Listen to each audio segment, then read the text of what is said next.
राधे राधे महाराज जी। महाराज जी, मुझ में आत्मविश्वास की कमी है। महाराज जी, अगर मुझे कोई एक बात सुनाता है तो मैं उसे 4 बात सुना देती हूँ और बहुत सोचती हूँ, फिर मन अशांत हो जाता है। फिर महाराज जी, बहुत जिद्दी स्वभाव के हो गए हूँ कि मन इधर उधर विचलित करता ये रहता है। जितने भी हमारे अंदर मलिनताएं हैं वो भगवान से विमुख होने के कारण हैं। अगर हम भगवान के सन्मुख होकर भगवान का यशोगान सुने, भगवान का नाम कीर्तन करें, भगवान की आराधना करें, तो हमारे अंदर दिव्य दैवी सद्गुण आ जाए। ये दैवी संपदा की कोई हमें गाली दे और मुस्कुरा के चले जाए, ये साधारण क्षमता थोड़ी है। सामने वाला हमें गाली दे रहा, मुस्कुरा के चले गए, ये दैवी संपदा है, ये भागवतिक सद्गुण है। ये कोई छोटी मोटी बात थोड़ी है।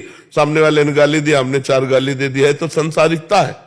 तो हमारे अंदर जो संसारिकता है उसको दूर करने के लिए हमें भगवान की शरण में जाना होगा, भगवान की आराधना करनी होगी, भगवान की लीला कथा सुननी होगी, भगवान की लीला कथा का गायन करना होगा। घर में बैठकर 1 अध्याय रोज गीता भागवत का गायन करो, देखो आपकी बुद्धि शुद्ध होती है कि नहीं, आप में क्षमता आती है कि नहीं।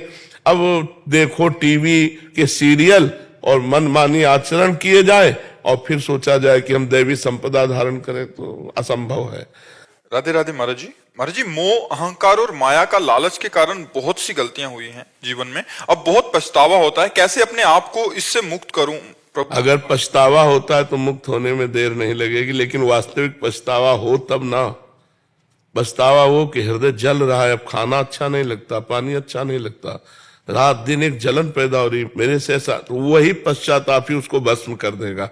और होता है, रात को सो नहीं पाती, अंदर से चिंता होती है, क्यों हो गया, कैसे हो गया। हाँ, तो ये पश्चाताप ही उस जो भी मलिनता है उसका नाश कर देगी। और खूब भगवान का नाम जप करो। नाम जप करते हो, अधिक से अधिक भगवान का नाम जप करो। नाम जप से ही कलयुग में भगवत प्राप्ति है।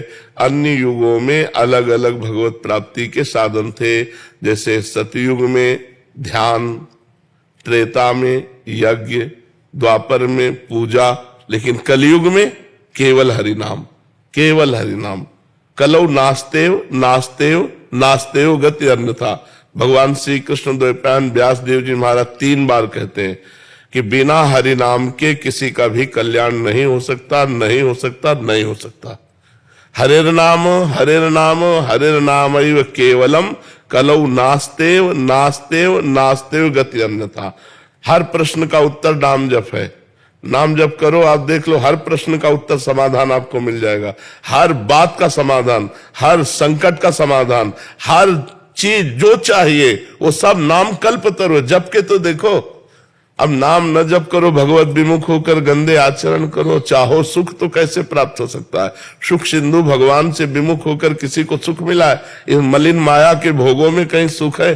जितने भोगे सब हाथ मलते रह गए और यहां से चले गए। मनुष्य जीवन का जो परम लाभ है वो है परोपकार करो और नाम जप करो।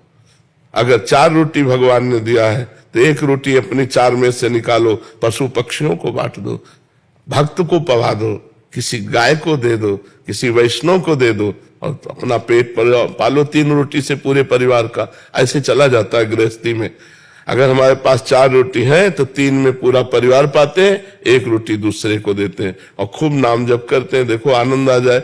लेकिन आज का मानो दूसरे की चारों अपहरण करके स्वयं सुखी होना चाहता है, उसको भूखा रखना चाहता है। दूसरे को छीन झपट करके, बेईमानी करके, घूसखोरी करके वो सुखी होना चाहता है। कैसे हो सकता है? अधर्मी कभी सुखी नहीं हो सकता और धार्मिक सदैव सुख को प्राप्त होगा। वर्तमान में दुखी देख करके उसको यदि सोचो कि ये धर्म करता है, दुख भोगता है, तो धर्म का परिणाम दुख है क्या? नहीं, ये वर्तमान का नहीं, ये पूर्व का किया हुआ कर्म है। वर्तमान का जो धर्म है उसे जय और सुख को प्राप्त कराए। महाराज जी, 1.5 साल से मैं वहाँ सुन रही थी और आपके दर्शन और प्यार खींच के ले आया। अब मेरी गलतियां माफ कर दो, मेरे को बख्श दो। मैं खूब नाम जप करो, खूब नाम जप करो।